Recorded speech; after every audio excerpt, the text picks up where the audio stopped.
My name is Grace Whitaker, and I never imagined I would find myself lying on the edge of a cliff, tasting grit and salt on my lips, feeling every jagged rock press into my ribs.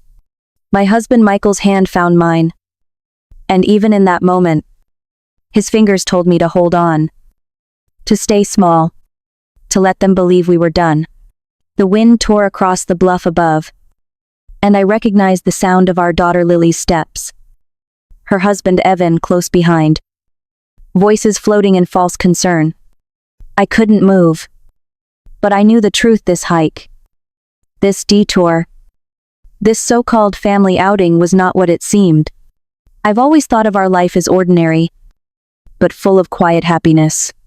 Michael with his hands stained in sawdust, shaping wood into tables that held our meals, our stories, our family, our mornings filled with the smell of coffee and the sound of the harbor wind, our dinners around a table that remembered every laugh, every tear.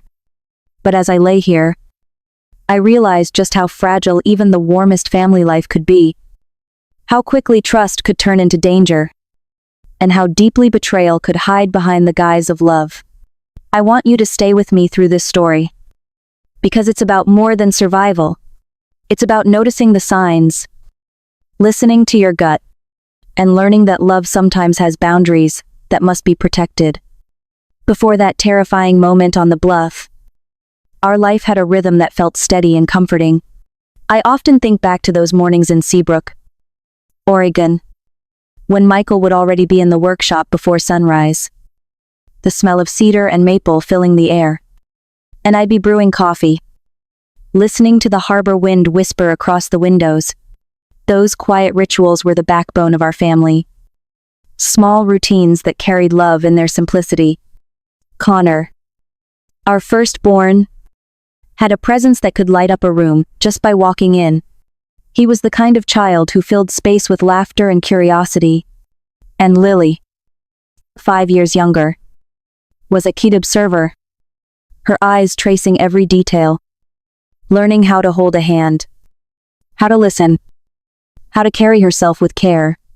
She watched Michael's joinery like a scripture, tracing dovetails with the tip of her finger as if she were memorizing the faith of craftsmanship itself. We had a home that held memories, from sandy beach walks where we planned retirements that felt almost close enough to touch, to dinners around a table that had seen 20 years of ordinary and extraordinary moments. That table had witnessed arguments softened by laughter, quiet reconciliations, and the small victories of everyday life. It was more than furniture, it was our family's anchor. Then, years ago, the night Connor never came home shifted everything. I remember the clock crawling past midnight, the rain hammering against the roof, my hands trembling as I called every friend, every hospital, every place he might have been. Michael put on his boots and walked toward the bluffs, determined to find him. When the deputies arrived, it was not Connor in their care. They spoke in soft tones about a tragic accident, and we swallowed their words because we had nothing else to hold on to. The house became quieter, but the silence pressed on our ribs. Grief settled in like an unwelcome guest, shaping the walls and the air around us. I wore the same black dress to his funeral that I had worn to my mother's, though now the fabric felt heavier. Lily was still. Not cold, not cruel, just contained, as if her grief had chosen a locked room. Life resumed its surface patterns, work and routines, but the sense of loss rounded every corner. As the years moved forward, we rebuilt around the hollow spaces. Lily married Evan, and for a while, it felt like life had stitched itself back together. The sound of little feet returned to our halls, laughter in the kitchen, and dinners once again stretched long.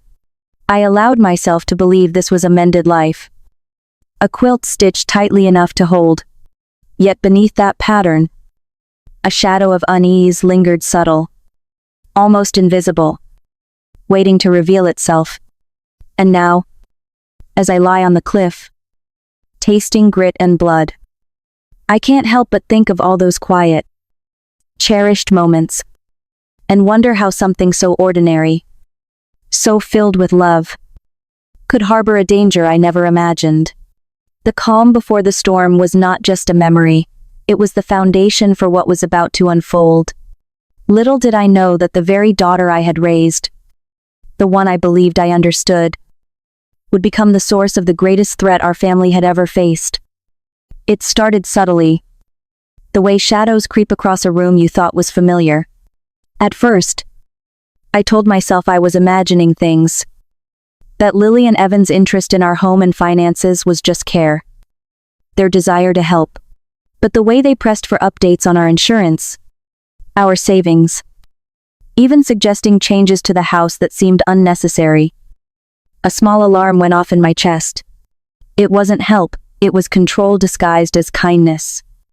I remember thinking back to how careful Lily always was as a child. How she watched every detail and measured everything. That diligence had once been innocent curiosity, now it felt deliberate. Calculating.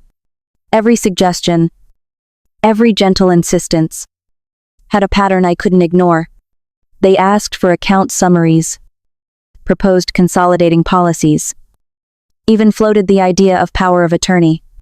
On the surface, it sounded responsible, thoughtful, protective, but I felt a quiet, insistent doubt. Growing, this wasn't about protection, it was about positioning themselves above us, about turning our lives into something they could dictate. Michael noticed it too. He had always been trusting, often giving the benefit of the doubt. But even he started pulling records, checking statements, noticing the unpaid invoices and loans tied to Lily's studio.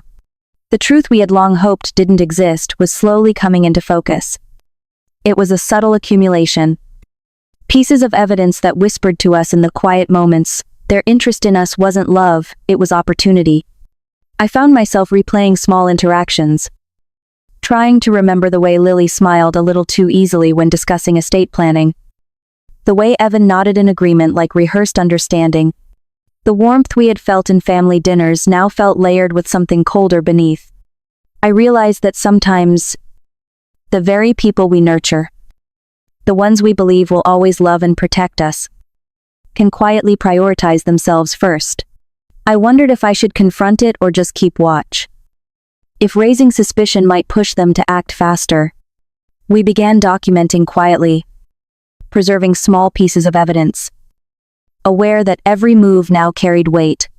I never wanted to believe that a lifetime of trust could be twisted, but the signs were undeniable. And in that quiet tension, I asked myself a question I had never imagined. I'd have to ask if someone believes my death solves their problem. What might they be capable of?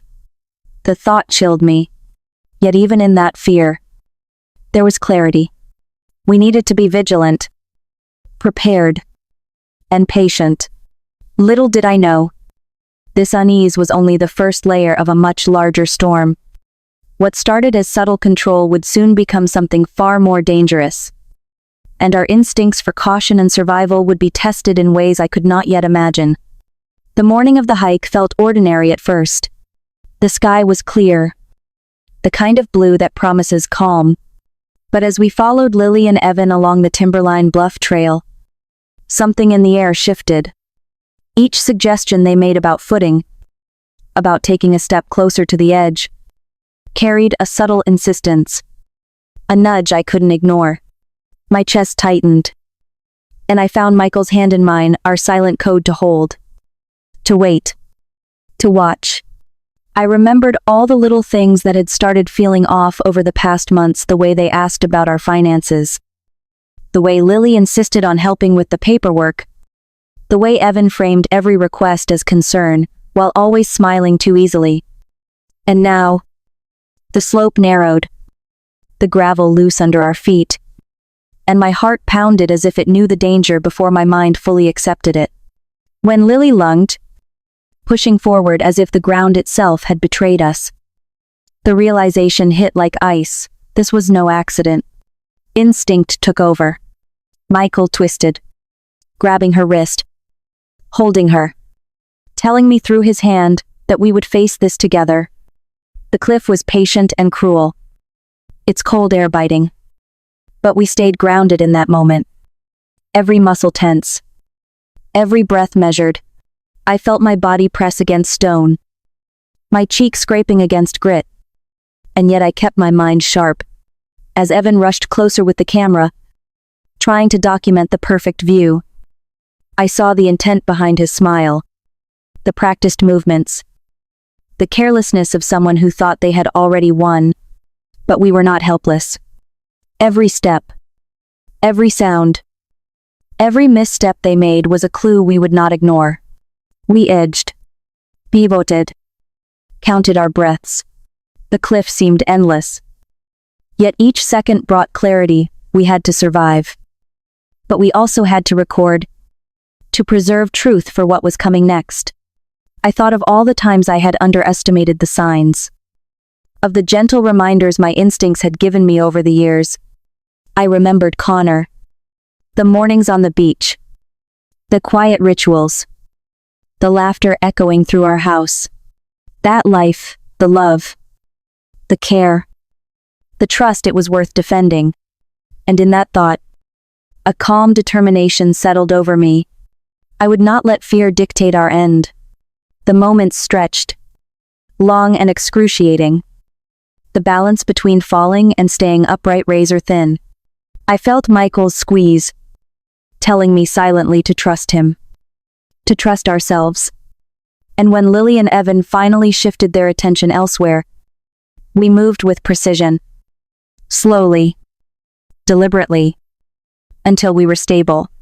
Every nerve, every ache, every heartbeat was focused on survival. Even lying there, battered and breathing shallow, there was clarity. We were alive because we had remained vigilant, because we had trusted each other, because we had prepared for the possibility that love could disguise danger. In that precarious silence, I understood something essential: awareness and action, no matter how small, could save you from even those closest to you. When their intentions turned dark, as the adrenaline ebbed, Michael whispered that we needed to ensure this truth was known, that nothing should be left to chance. We began planning, carefully and quietly, for the steps that would come next. The cliff had tested our strength, our trust, and our clarity. But it had also taught us that the hardest moments could reveal not only danger but the resilience that lies within. And as we made our way down, supported by each other and every cautious movement, I realized that this was not just about surviving a single moment. It was about preparing for the larger reckoning that awaited, about turning fear into purpose, and about reclaiming the life and love that had always been ours. After we survived the bluff, a quiet determination settled over Michael and me. The danger had passed. But the questions remained. Why had they done this? And what else had we been blind to? In the days that followed, Michael went through statements, envoys, and business records quietly, carefully, like a man uncovering a hidden map. Piece by piece, the picture emerged. Lily's studio was underwater. Short-term loans with punishing rates, accounts aging past 90 days. All signed off with Evan's name as guarantor. They hadn't just wanted control, they had orchestrated a crisis that we could not ignore. I remember sitting at the kitchen table, absorbing each new revelation with a mix of disbelief and quiet fury. It was worse than I imagined: numbers, deadlines, and signatures turning our life into a ledger. Their comfort and gain stacked against our well-being. Every past conversation, every small insistence, suddenly took on a new meaning. I felt the sting of betrayal, a weight pressing on my chest. But alongside it grew a resolve. We could not run. We could not allow fear to dictate the next steps. We began planning carefully, documenting everything, securing proof, creating a timeline that could stand up to scrutiny. Each detail mattered, from dates to conversations, to the very route of the hike they had chosen. It was no longer speculation, it was evidence, The realization hit me: the daughter I had trusted, nurtured, and loved had calculated this entire scenario. I had to reconcile the grief of loss with the anger of deceit. And in that reconciliation, I found focus. I thought back to Michael's advice on caution, the subtle nods and squeezes of our hands along that edge, and understood that survival wasn't just physical, it was moral, emotional, and legal.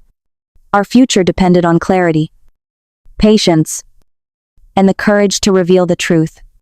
There was a moment of quiet where I allowed myself to imagine the confrontation, the eventual accountability that would come. Lily and Evan had believed their smiles and rehearsed words could mask intent. They hadn't anticipated the careful attention we had paid, the records we had preserved, the recordings that would speak louder than any argument. I realized that justice, measured and deliberate, could be the most powerful response to betrayal. And yet, I also felt a sorrow that was impossible to dismiss. It was not merely anger, it was the heartbreak of recognizing that love could be misused. That family could become a weapon in the hands of those you trust. But even in sorrow, I felt a quiet strength. A determination that we would restore balance not through revenge alone, but through awareness, preparation, and the refusal to allow manipulation to succeed. In those days after the cliff, I found clarity in reflection, and I knew that the next steps would require patience, courage, and unwavering attention. What had started as fear transformed into purpose. And with each document reviewed, each recording secured, the path forward became less about survival in the moment and more about reclaiming the life that was rightfully ours. In the days that followed, Michael and I moved carefully, sharing the evidence we had collected with the right authorities, the recordings, the documents, and the clear patterns of financial manipulation could not be ignored. I felt a strange mixture of relief and sorrow as the law took its course. There was no joy in seeing our daughter and her husband held accountable, only a sense of necessity, a restoration of balance we could no longer take for granted. Sitting together at home, rebuilding our routines, I realized that healing was not loud or dramatic.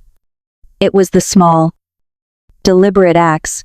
Michael sanding the leaf motif into a simpler table wide enough for homework and pancakes. Me brewing coffee in the morning and watching the harbor light shift across the windows. We found comfort in repetition, in the ordinary gestures that reminded us life could still be gentle. We reconnected with friends who had quietly supported us, and I felt the warmth of relationships grounded in sincerity rather than obligation. I learned to treasure boundaries, to understand that love without limits could be dangerous, and that true care sometimes meant saying no, even to those we hoped would always have our best interests at heart. Even in quiet moments, memories of the cliff remained vivid: the cold wind, the scrape of stone, the deliberate breaths we counted together. But those memories no longer held fear alone. They carried a lesson about vigilance, about listening to intuition, and about the quiet courage required to survive betrayal. As the legal process concluded, and sentences were delivered, the weight of anticipation and dread lifted slowly. We were free to rebuild not just our home, but the sense of trust and safety within it. I learned that justice, when sought carefully and calmly, could coexist with forgiveness for oneself, even when others failed us. And now, as I reflect on the journey, I feel the strength that comes from knowing we faced danger, deception, and heartbreak, yet emerged with our integrity intact. I share this story not for shock, but as a reminder that family dynamics can be complex, that instincts are precious, and that love can endure when paired with awareness. If you've stayed with me through this story, take a moment to reflect on the boundaries in your own life, the trust you place in others, and the courage you may need to protect it. Share this with someone who might need reassurance that even in the darkest moments, careful observation, patience, and love can guide you towards safety and healing. As I sit here now, watching the harbor light shift across our windows, I often think about how fragile trust can be, even with the people we love most. Michael and I survived not just the cliff, but the realization that love can be misused. That the very ones we raise can sometimes act out of self-interest rather than care. That knowledge is painful, but it is also clarifying.